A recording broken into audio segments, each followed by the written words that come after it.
ನಾಗಾ ಸಾಧು. ಕುಂಭಮೇಳಕ್ಕೆ ತೆರಳುವ ಪ್ರತಿಯೊಬ್ಬ ಭಕ್ತರು ಸಹ ನಾಗಾ ಸಾಧುಗಳ ಬಗ್ಗೆ ಮಾತನಾಡುತ್ತಾ, ರೀಲ್ಸ್ ಮಾಡುತ್ತಾ, ವಿಡಿಯೋ ಮಾಡುತ್ತಾ ಎನ್ನಿಲ್ಲದಂತೆ ಸ್ಟೋರಿಗಳನ್ನ ಮಾಡ್ತಿದ್ದಾರೆ. ಆದರೆ ಯಾರಿದು ನಾಗಾ ಸಾಧುಗಳು ಎಂಬ ಪ್ರಶ್ನೆಗೆ ಅನೇಕರಲ್ಲಿ ಉತ್ತರವೇ ಇಲ್ಲ. ನಾವು ಇಂದು ನಾಗಾಗಳ ಬಗ್ಗೆ ಅಧ್ಯಯನಯುಕ್ತ ವಿವರವನ್ನ ನಿಮಗೆ ನೀಡ್ತೀವಿ.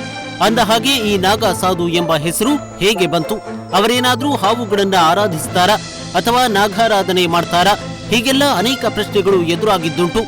ಅಘೋರ ಪಂಥದ ಶೈವಾರಾಧಕ ಸಾಧುಗಳಿಗೆ ನಾಗಾ ಎಂಬ ಹೆಸರು ಬಂದಿರುವುದೇ ಒಂದು ಇಂಟ್ರೆಸ್ಟಿಂಗ್ ಸಂಗತಿ. ಅಘೋರ ಪಂಥದ ನಿಯಮಾನುಸಾರ ದೀಕ್ಷೆ ಪಡೆಯುವವರು ಯಾವುದೇ ವಸ್ತ್ರಧಾರಣೆ ಮಾಡುವ ಹಾಗಿಲ್ಲ. ಕೇವಲ ಭಸ್ಮ ಹಾಗೂ ರುದ್ರಾಕ್ಷಿಯೇ ಇವರ ಆಸ್ತಿ. ಕಾರಣ ನಾಗಾ ಸಾಧುಗಳು ವಿವಸ್ತ್ರವಾಗಿ ಸುತ್ತಾಡುವುದು ಸಾಮಾನ್ಯ. ಹೀಗಾಗಿ ಉತ್ತರ ಭಾರತದ ಬಹುತೇಕ ಕಡೆ ಇವರನ್ನ ನಂಗಾ ಸಾಧು ಅಥವಾ ನಂಗಾ ಬಾಬಾ ಅಂತ ಕರೆಯಲು ಶುರು ಮಾಡಿದ್ರು. ಕಾಲಾನಂತರದಲ್ಲಿ ಇದೇ ಮಾತು ನಾಗಾ ಸಾಧುವಾಗಿ ಅಪಭ್ರಂಶವಾಯಿತು ಎಂದು ಹೇಳಲಾಗ್ತಿದೆ. ಇನ್ನು ನಾಗಾ ಸಾಧುಗಳ ಬದುಕಿನೊಳಗೆ ಹೋಗಿ ಬರೋಣ ಬನ್ನಿ. ಒಬ್ಬ ನಾಗಾ ಸಾಧುವಿನ ಬದುಕು ಅಷ್ಟು ಸುಲಭವೇನಲ್ಲ. ಅತ್ಯಂತ ಕಠಿಣ, ಘನಘೋರ ಅವಸ್ಥೆಗಳನ್ನ ದಾಟಿ ದೀಕ್ಷೆ ಪಡೆದ ಸಾಧುಗಳ ನಿತ್ಯದ ಬದುಕಿಗೂ ಸಾಕಷ್ಟು ನಿಯಮಗಳಿವೆ. ಹೀಗೆ ಪ್ರತಿನಿತ್ಯ ಬದುಕಬೇಕು ಎಂಬ ಸೂತ್ರಗಳಿವೆ. ಅದನ್ನ ಕಟ್ಟುನಿಟ್ಟಾಗಿ ಪಾಲನೆ ಮಾಡಿದ್ರೆ ಮಾತ್ರ ಅವರ ಸನ್ಯಾಸ ಜೀವನಕ್ಕೆ ಮಾನ್ಯತೆ.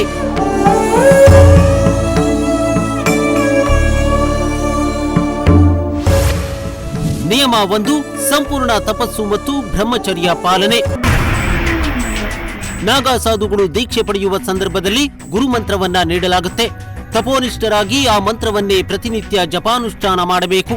ಇನ್ನು ಲೌಕಿಕ ತ್ಯಜಿಸಿ ಕಾಮ, ವಾಂಛೆ, ಸ್ತ್ರೀಲೋಭ, ಮೋಹ, ಮಾಯೆಗಳಿಂದ ಸಂಪೂರ್ಣ ದೂರವಾಗಿರಬೇಕು. ಬ್ರಹ್ಮಚರ್ಯವನ್ನ ಕಟ್ಟುನಿಟ್ಟಾಗಿ ಪಾಲನೆ ಮಾಡಬೇಕು. ದೀಕ್ಷೆ ನೀಡುವ ವೇಳೆಯೇ ನಾಗಾ ಸಾಧುಗಳಿಗೆ ಈ ವಿಚಾರವಾಗಿ ವಿಶೇಷ ತರಬೇತಿಯನ್ನ ನೀಡಲಾಗಿರುತ್ತೆ.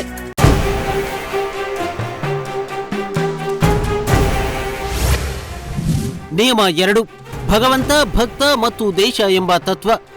ನಾಗಾ ಸಾಧು ಎಂಬ ಪರಿಕಲ್ಪನೆಯೇ ಧರ್ಮ ಹಾಗೂ ದೇಶ ರಕ್ಷಣೆಯ ಕಾರಣಗಳಿಗೆ ಸೃಷ್ಟಿಯಾಗಿದ್ದು, ಹಿಂದೆ ಹಿಂದೂ ಧರ್ಮಕ್ಕೆ ಸಂಕಷ್ಟ ಎದುರಾಗಿದ್ದ ಸಂದರ್ಭದಲ್ಲಿ ಆದಿಗುರು ಶಂಕರಾಚಾರ್ಯರು ನಾಗಾಗಳಿಗೆ ಒಂದು ನಿರ್ದಿಷ್ಟ ರೂಪ ನೀಡಿದ್ರು.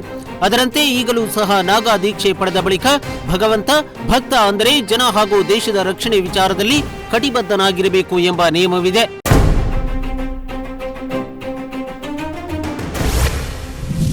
ನಿಯಮ 3, ತಮಗೆ ತಾವೇ ಪಿಂಡ ಪ್ರದಾನ.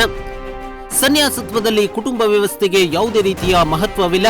ಹೀಗಾಗಿ ಸ್ನೇಹ, ಸಂಬಂಧ, ಪ್ರೀತಿ, ಸ್ವಮೋಹ ಇದೆಲ್ಲವನ್ನ ತ್ಯಜಿಸಿ ಆತ್ಮಚಿಂತನೆಗಷ್ಟೇ ಇಲ್ಲಿ ಅವಕಾಶ.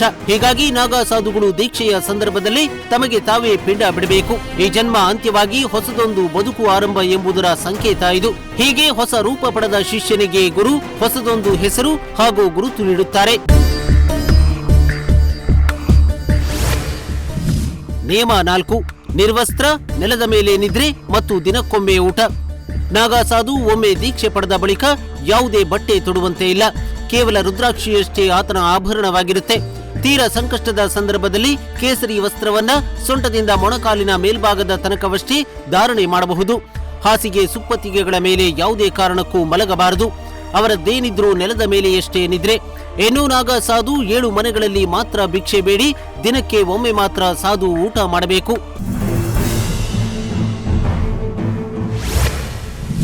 ನಿಯಮ 5, ಗುರುಮಂತ್ರ ಮತ್ತು ನಿರ್ಜನವಾಸ.